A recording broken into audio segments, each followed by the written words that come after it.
tentang pemasaran syariah. Silakan menonton. Check it out.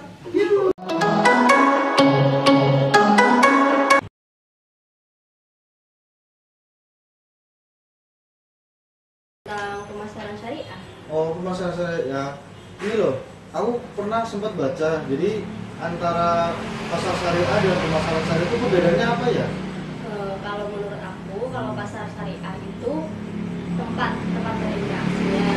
Jadi kita tuh kalau berinteraksi jual beli harus menggunakan syariah, yang tuntunan Al-Quran itu nggak seenaknya sendiri, atau kayak misalkan dalam timbangan kita mengurangi itu kan juga nggak baik kan gitu. Yeah. Tapi kalau pemasaran syariah itu proses, juga kita harus sesuai aturan agama kita. Kalau itu sih Berarti kayak ibaratkan Ami jual jual barang jual barang 2000 years later.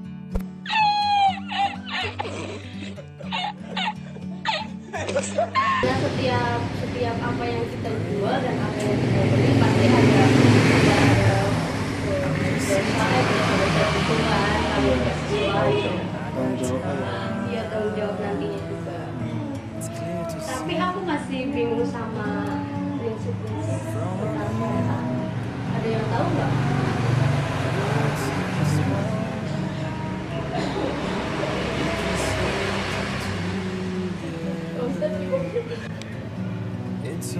Tapi aku tuh gini masih belum paham tentang konsep-konsep pemasaran. Di sini ada yang nggak tahu nggak? Apa itu? Konsep pemasaran itu salah satunya pemasaran tradisional. Jadi konsep ini berasumsikan bahwa kita tertarik sama produk yang kita pilih. Terus yang kedua pemasaran emosional, pemasaran yang menyentuh pada keinginan kita untuk membeli, emosi kita kayak harus beli gitu. Terus yang ketiga itu pemasaran pengalaman, ya kita melihat pengalaman kita awalnya begitu, terus kita tertarik lagi untuk begitu kayak gitu.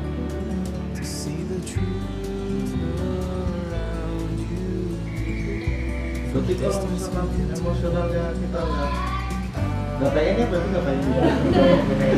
Nggak sesuai sama keinginan kita kalau kita pengen beli, itu emosional kita.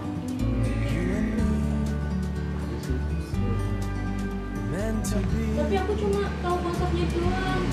Barangkali yang tahu karakteristik ya memandang materi sih. Yang tahu karakteristik siapa? Oh iya, saya tahu. Jadi dalam karakteristik pemasaran syariah itu ada 4 poin. Yang pertama adalah tentang ketuhanan, yaitu sebuah keyakinan bahwa kita itu dalam pemasaran percaya pada keyakinan kita seperti agama Islam itu. Dan yang kedua itu ada yang namanya etis atau perilaku kita saat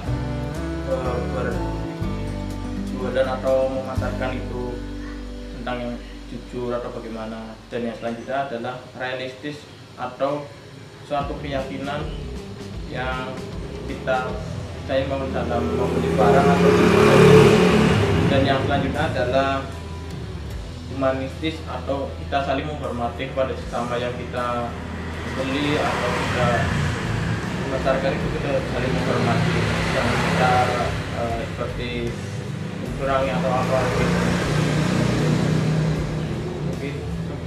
Mungkin kamu sih tahu emang maksudnya kalau misalkan kayak biasanya penjual ngurang-ngurang itunya sih timbangan itu maksudnya gimana? Maksudnya dari penjelasan secara tadi tidak ada ya, seharusnya dalam membahas syariah pemasaran syariah itu nggak ada loh. Maksudnya tidak boleh dikurang-kurangin atau ya misalnya misal apa ya kita beli online ya gitu ya, terusan biasanya kan yang digambar itu bagus, emang ya tujuannya kan emang buat menarik perhatian nyaman atau siapapun intinya, tapi itu nggak boleh loh. Maksudnya biasanya yang datang itu tidak sesuai dengan keinginan atau warnanya atau barangnya tipis atau gimana kayak gitu, jadinya pelanggan itu merasa kecewa kayak gitu. Sebenarnya itu nggak boleh ada atau perbuatan yang kayak kurangi tidak jujur kayak gitu. mungkin itu dalam karakteristik tapi dalam prinsip saya kurang paham ya, mungkin kalau ada teman yang bisa paham bisa jelaskan.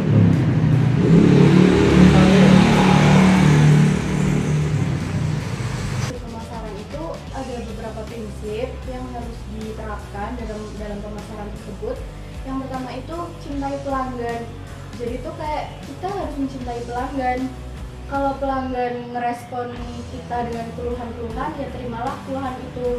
Jadikanlah kayak sebuah pelajaran lah, biar nantinya barang yang mau kita pasarin itu bakal lebih bagus. Terus yang selanjutnya itu ada perlu kepekaan terhadap perubahan yang terjadi. Jadi itu kita kayak harus selalu peka, harus selalu tahu apa sih yang terjadi di perusahaan itu tentang pemasarannya kayak gitu. Terus harus selalu jaga nama baik perusahaan biar nggak dikata perusahaan ini tuh nggak bagus kayak gini kayak gitu. Jadi kayak kita harus selalu gimana ya, menjaga nama baik perusahaan biar perusahaan itu selalu bersifat positif di mata masyarakat. Terus yang selanjutnya ada konsumen harus selalu dilayani.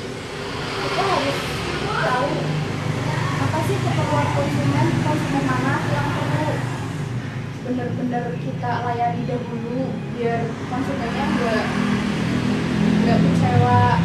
Kayak misal ada konsumennya datang duluan tapi malah dilayani terakhir, itu kan malah membuat si konsumennya itu sakit hati apa gimana, kecewa. Terus kayak perusahaan itu harus menjual barang yang berkualitas sesuai dengan harga. Jangan kayak misal kita mematok harga yang lebih tinggi biar keuntungannya kita itu dapatnya lebih banyak, tapi pemasaran tersebut itu kayak harganya beda sama yang lainnya kayak gitu. Jadi sebisa mungkin kayak kita mematok harga ya sesuai sama pasar, sama harga pasar kayak gitu. Tapi kalau menurut aku sih kalau menurut aku ya, jadi kan setiap kita kalau wirausaha gitu kan juga mesti kita menghasilkan sesuatu kayak gitu, kita juga pengen dapat untung dong. Itu gimana tuh? Ya kalau dapat untung ya pasti semua perusahaan pengen dapat untung. Iya, tapi ya kira-kira lah ngambil untungnya seberapa, kayak seperti yang lainnya kan biasanya kan kalau ngambil untung kan 10% gitu kan dari penjualan gitu lah. Jadi jangan terlalu tinggi, jangan juga terlalu rendah. Jadi kayak rata-rata keuntungannya itu seberapa sih kayak gitu. Iya sih.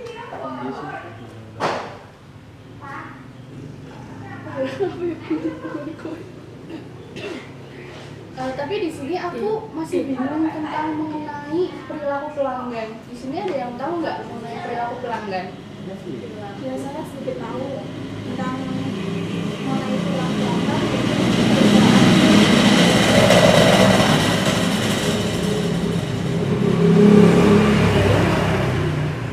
Nah, dalam setiap hari itu pelanggan itu berinteraksi dengan pelanggan lain, dari secara langsung maupun tidak langsung. Nah, perspektif mutu dilihat dari perusahaan dan pelanggan akan selalu berbeda. Seringkali perusahaan ingin menjual barang sebanyak-banyaknya dengan berbagai macam, misalnya melakukan promosi berlebihan atau promosi ini menyesuaikan pelanggan sehingga pelanggan menjadi terpengaruh tidak baik. Nah, akhirnya timbul gerakan protes dari konsumen yang dinamakan dengan consumership. Nah, sebaiknya keadaan tersebut sudah muncul sejak lama. Jadilah di mana para pelanggan termasuk berbisnis itu dipikirkan dirugikan oleh pedagang besar. Nah, maksudnya itu yang berusaha mencegat mereka di batas kota agar mau menjual barangnya dengan harga murah. Kalau mungkin masih bingung kan?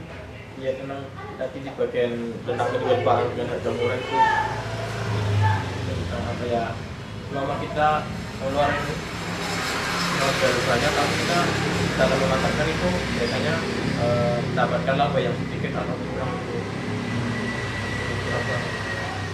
Iya berarti kan ibaratkan tadi yang kayak yang dijelaskan yang yang tadi sih yang misalkan semua perusahaan kan pasti pengennya cari untung gitu loh, cari untung sebanyak-banyaknya gitu kan. Apakah itu berarti nggak boleh gitu, apa kita nggak boleh? Ya boleh-boleh aja. Jangan terlalu berlebihan. Berarti intinya kita bisa mengambil keuntungan yang wajar begitu.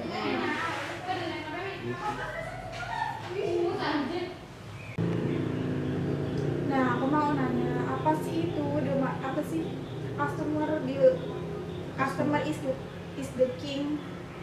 Kan kita sehari-hari mesti kalau di pasar itu kan kita ada orang bilang kan, kalian pernah dengar juga kan ya, jadi pembeli mah adalah raja kan mesti gitu kan. Nah, pembeli adalah raja itu maksudnya ibaratkan jadi pembeli itu adalah suatu gimana ya, suatu masyarakat atau orang gitu yang membeli suatu barang di pasar gitu loh. Nah, si pengusahanya itu kan juga mesti dia butuh pembeli kan gitu kan. Dia butuh customer gitu kan, konsumen gitu kan, ada yang beli jualannya gitu. Makanya kenapa disebut konsumen adalah raja itu karena ya penjual itu harus benar-benar meladeni gitu loh. Dia melayani pembelinya itu dengan benar-benar baik, telaten lah, jujur gitu kan. Jadinya kan si pembeli itu pasti merasa merasa senang gitu kan, nah, saya di ini nih, dilayani nih dengan baik kan mesti gitu. Feedbacknya juga mesti kan, feedbacknya antara ke pembeli sama penjualnya juga kan mesti bagus lah kan ya, mestinya kan kayak gitu.